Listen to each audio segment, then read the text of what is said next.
కొంతమంది ఐపీఎస్ అధికారులు ఇలా మా ఫోన్లు హ్యాక్ చేస్తా ఉన్నారు, మా ఇండ్ల ముందున్న సీసీ కెమెరాలు హ్యాక్ చేస్తా ఉన్నారు.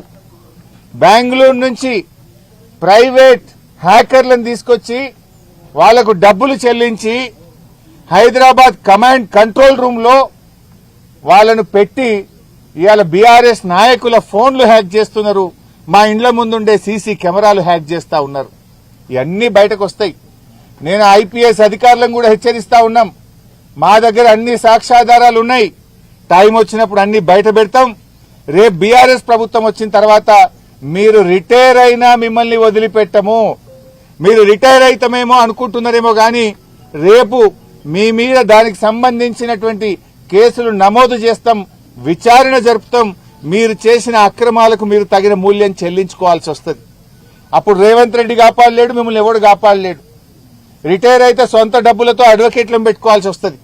గుర్తుపెట్టుకోండి, చట్టానికి అనుగుణంగా నడుచుకోండి.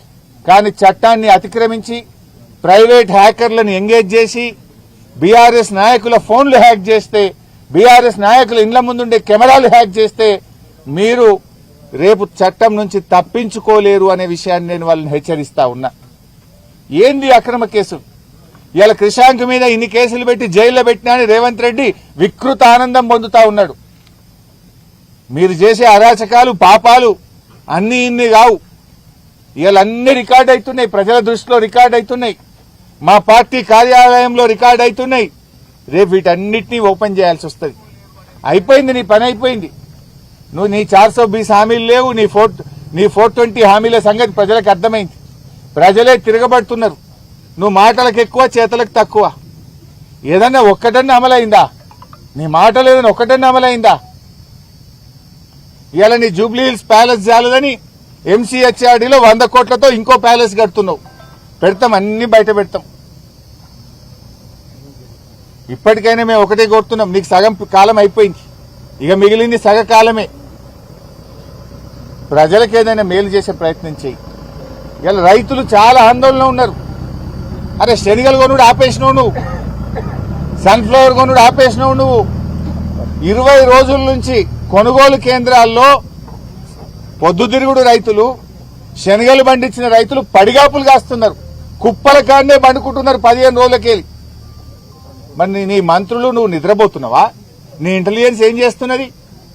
మక్కలు కొనే దిక్కే లేదు, దానికేందో 26 క్వింటాలే కొంటాం ఎకరాకు అనే కొత్త షరతులు పెట్టినవు. 13 లక్షల ఎకరాల్లో మక్కలు పండినాయి. ఈ రోజు రాష్ట్ర ప్రభుత్వం సగం కూడా మక్కలు కొనక 1600కు 1700కు బయట మక్కలు అమ్ముకునే పరిస్థితి ఉంది. వడ్ల కొనుగోలు కేంద్రాలు స్టార్టే అయితలేవు. ఇలా 5 కిలోలు 6 కిలోలు తాలు పేరు మీద కటింగ్ పెడతా ఉన్నారు. అప్పుడేమో రేవంత్ రెడ్డి పెద్ద పెద్ద డైలాగులు కొట్టిండు, తాలు పెడితే తోలు తీస్తా అన్నాడు. ఇప్పుడు ఎవరు తోలు తీయమంటావు రేవంత్ రెడ్డి? రా, ఒక్కసారి రా, కొనుగోలు కేంద్రాలు చూడు. మిల్లర్ల దగ్గర 50, 60 లారీలు నల్గొండ జిల్లాలో మిల్లర్లు దించుకోక 4 రోజులు 5 రోజులు లారీలు మిల్లుల ముందు ఇలా ఆగిపోయి ఉన్నాయి. 10 రోజులు కొనుగోలు కేంద్రాల్లో గన్నీ బ్యాగులు లేక, ఫ్యాన్లు లేక, ప్యాడీ క్లీనర్లు లేక, కొనే దిక్కు లేక రోజుల తరబడి ఎండలో రైతులు మాడిపోతా ఉన్నారు. తరుగు పెడుతుంటే పట్టించుకునే దిక్కే లేదు నీ ప్రభుత్వంలో. ఏ జిల్లాలో పోయినా ఇలా 4 కిలోలు 5 కిలోలు తరుగు పెడతా ఉన్నారు. వెంటనే నేను ప్రభుత్వాన్ని డిమాండ్ చేస్తున్నా, ఇలా బహిరంగ లేఖ కూడా రాస్తున్నా. నీ రైతు డిక్లరేషన్ బోగస్. అరే నువ్వు శనగలు కొనే తెలివి లేదు నీకు, మక్కలు కొనే తెలివి లేదు, సన్ఫ్లవర్ కొనడం ఆపేసి 20 రోజులు అయిపోయింది. వడ్లు కొనే తెలివి లేదు. జొన్నలు అయితే ఇదివరకు కొనుగోలు కేంద్రాలే స్టార్ట్ చేయలేదు. జైరాబాద్ లో, నారాయణ ఖేడ్లో, జూక్కల్లో, కామారెడ్డిలో, ఆదిలాబాద్ లో జొన్నలు పండిన రైతులు ఇవాళ సంగారెడ్డిలో చాలా ఇబ్బంది పడుతున్నారు. జొన్నలు పండిన రైతులు కొంటవా కొనవా జొన్నలు? ఏంది అసలు? రైతులకు ఒక క్లారిటీ నువ్వు. ఇప్పుడు సన్ఫ్లవర్ శనగలు ఆపేసి 20 రోజులు 20 రోజుల నుంచి వాళ్ళు మార్కెట్లే ఉన్నారు రైతులు. పాపం జొన్న రైతులు నువ్వు కొంటవా కొనవా అయోమయ పరిస్థితుల్లో ఉన్నారు. సన్నవడ్లకు బోనస్ ఇస్తా అన్నావు, యాసంగిల బోనస్ ఇస్తావా ఎగబెడతావా? ఇయ్యకపోతే తప్పైందని చెంపలేసుకో, క్షమాపణ చెప్పు. బోనస్ ఇస్తావా ఇయ్యవా ఏదో ఒక సంగతి చెప్పు.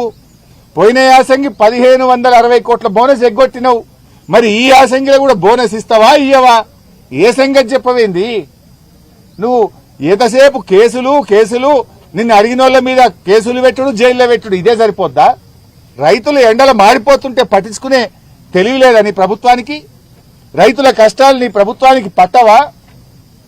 వేల లక్షల మంది రైతులు ఇవాళ మార్కెట్ యార్డ్లలో గోసపడతా ఉంటే నీ మంత్రి పోడు, నువ్వు పోవు, నీ అధికారులు పోరు, మీరేమో ఏసీలలో జూబ్లీ హిల్స్ ప్యాలెస్ లో కూర్చుంటే ఎండల రైతులు మాడిపోతున్న పరిస్థితి ఉన్నది. ఇప్పటికైనా ఈ అక్రమ కేసులు బంద్ చేయి, రైతుల గురించి పట్టించుకో, ప్రజా సమస్యల గురించి పట్టించుకో, నీ 420 హామీల అమలు గురించి పట్టించుకో, నీ 6 గ్యారంటీల గురించి పట్టించుకుని నిజమైన పాలన అందించే ప్రయత్నం చేయి.